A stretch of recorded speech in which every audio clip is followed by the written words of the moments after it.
Coming up, huge updates on the WrestleMania 36 card so far, Bray Wyatt teases an awesome Fiend Mania entrance, and NXT stars are apparently in trouble with WWE. Support WrestleTalk! Give us a subscribe. Hello and welcome to the WrestleTalk Super Bowl News. I'm Ollie Davis, and how about those sports, eh? With the egg ball and the touchdowns? Crazy, right? But not as crazy as this picture Triple H tweeted yesterday of him before the big game with Stephanie McMahon, the Gronk, football coach Bill Belichick, and most prestigiously 24/7 champion Rawley at Gronk's beach party. But it's no thumbs up party, am I right, Chopper? Oh yeah, he's off today. But press the thumbs up button anyway. Wait a second, does that mean Triple H just signed them all to NXT? But just like how the Super Bowl is the WrestleMania of American football, we're now fully on the voyage to wrestling's version of the Super Bowl, WrestleMania. Slightly clunkily worded segue. Following Drew McIntyre winning last Sunday's Royal Rumble, Monday saw WWE announce the pirate-themed WrestleMania 36's only officially confirmed match so far. McIntyre challenging the man he eliminated in the Royal Rumble, Brock Lesnar, for the WWE Championship. Tom Colohue reported last week that Raw Executive Director Paul Heyman and the Vince who runs the place, Vince McMahon, disagreed on what would actually main event Mania though, with Paul pushing for McIntyre versus Lesnar, as they're both his boys from the brand he currently books, and McMahon supposedly preferring Roman Reigns versus The Fiend for the Blue Universal Championship to close the show. The Wrestling Observer newsletter, however, disputes that and claims McMahon is fully behind McIntyre versus Lesnar as the WrestleMania main event, which is why he changed the Royal Rumble winner from Reigns to Drew about a week ahead of time. Long-term planning. But just because The Fiend versus Reigns isn't going to main event WrestleMania, that isn't going to stop Bray Wyatt making his entrance the most memorable thing on the show. Unless they do crappy projections on the ring again. Oh god, they're gonna do dog food. With The Fiend possibly already having the greatest entrance in wrestling right now, how do you top it for the biggest show of the year? The answer is actually quite simple. Monster trucks. Because the gram ain't kayfabe, Bray Wyatt asked his followers to fiend his ride. Attention, is there anyone in the Tampa area that can help me turn my Cadillac into a monster truck for Mania? With a praying skeleton hands picture for bonus creepy points. It's often up to the wrestlers themselves to come up with and fund their own special entrances, and then WWE decide closer to the show whether there's enough time for it, because Triple H's one is going to go 10 minutes and involve 83 motorbikes. We've potentially seen Bray's Cadillac before, which he appears to be standing on top of for the New Day vs Wyatt family compound match back in 2016. And as if that isn't enough, Wyatt teased the match for WrestleMania 37 with quite the stipulation. If my beloved Raiders make the Super Bowl next year, I'll fight Sting at halftime in a chainsaw death match, as long as he's available. CM Punk return confirmed. Sting versus Undertaker confirmed. Sting versus Fiend confirmed. But speaking of the dead man, what about WrestleMania's rumored special attraction matches? Thanks for your support on Patreon, Crafty Craftsman Carpenter Blake.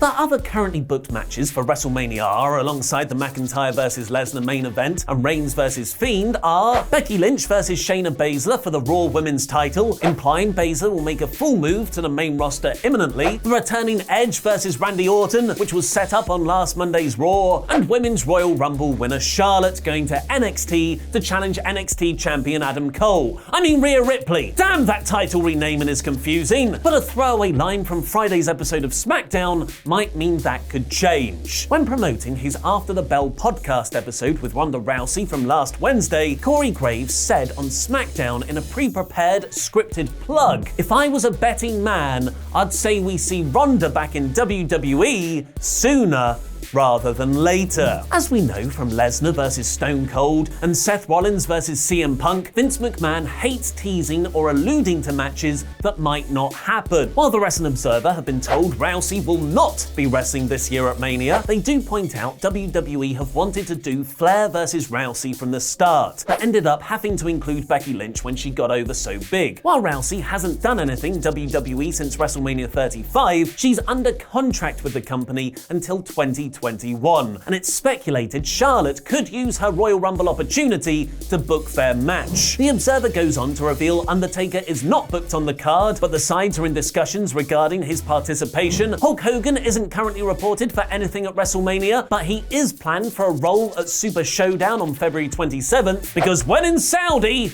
you might as well be as controversial as possible. But thanks to an interview with Sports Illustrated, we do at least have one confirmed legend backstage at the show. After returning as the Doctor of Thugonomics in last year's WrestleMania, in lieu of having a proper match, which was originally planned to be against Lars Sullivan, John Cena has confirmed he'll be at this year's show. Performing at WrestleMania this year would be a gift. I haven't been entwined in the machine of the WWE. I know those WrestleMania spots are few and far between. I've expressed that I'm off, but I've also expressed that I live in Tampa, where WrestleMania is taking place. I will for sure be at the event, and I have great trust in the process, and I have great faith in Vince McMahon, not only as a boss, but as so much more than that. As a friend, as a mentor. If he were to tell me that he needs me, I would absolutely be active in whatever capacity, whether it would be like last year in New York, rapping my way to the ring, or the year before being a fan in the stands. There is no job too small. Whatever happens at WrestleMania is going to be overshadowed by Joey Janela's spring break just 2 days beforehand, though, as they've just announced Minoru Suzuki versus Orange Cassidy. 6 stars! 6 stars immediately! Stepping in at a moment's notice if Vince asks him. Cena sounds like a great company man to have on your team, unlike those pesky NXT wrestlers always talking to those dirt sheets. The apparent reason behind Brock Lesnar confronting Matt Riddle backstage before last Sunday's Royal Rumble is because the Beast didn't much appreciate Matt continuously calling him out on social media and saying that he's going to retire him. Off the back of that, WWE held a media meeting last Wednesday telling NXT stars to stop calling out main roster talent unless officials had approved it first, not mentioning any specific names.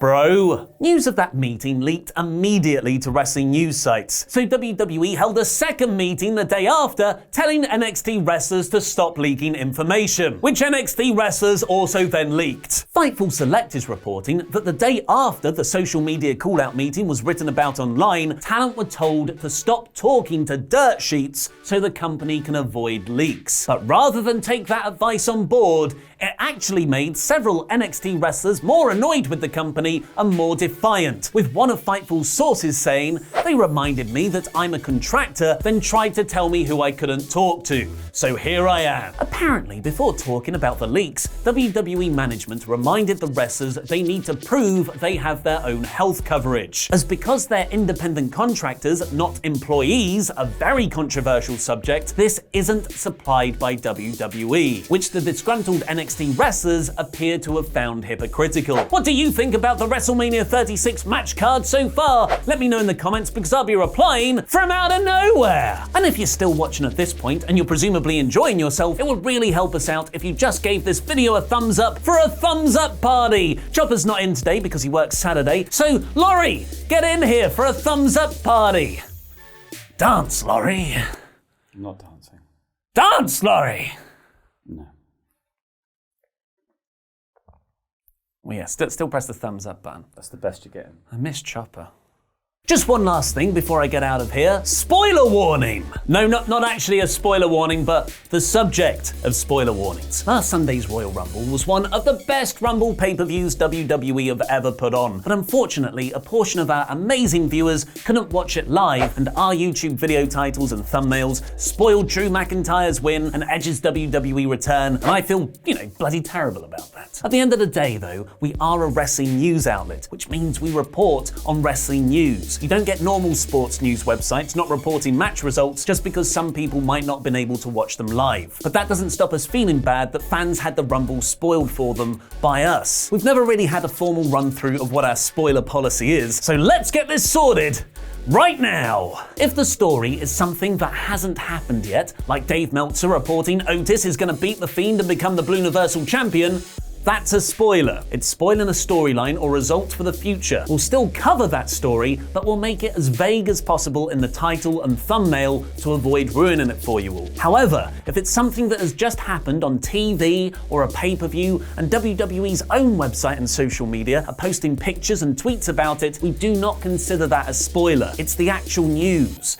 That means stuff like big returns, heel turns, title changes on Raw, AEW, NXT, etc. Those titles and thumbnails won't be vague, they'll clearly have the news on them. So if you haven't watched NXT or AEW yet, or you're going to catch up on Raw or the pay-per-view later on, then stay off of YouTube and social media. It's not our fault if you see our wrestling news site reporting wrestling news, that's yours. Where it becomes tricky is YouTube notifications. I, of course, want you to have notifications enabled to always on for WrestleTalk because that means you get notified about our videos as soon as they go live, and you watching them as quickly as possible helps out their performance. But on your phone, you can't avoid those things just popping up on your home screen, even if you haven't gone onto YouTube or Facebook or Twitter. So the people who have actually been able to avoid spoilers by staying off of YouTube and social media, they get a notification on their phone ruining it for them. If you're one of those people, the best you can do is turn off notifications before the pay-per-view or TV happens, then turn it back on once you're all caught up. WWE just lost $1 billion! Find out the company in crisis by clicking the video on the right, and to find out more on the backstage heat on Matt Riddle, click the video below that with Laurie and Pete's NXT review. I've been Ollie Davis, and in the end that was a solo thumbs up party.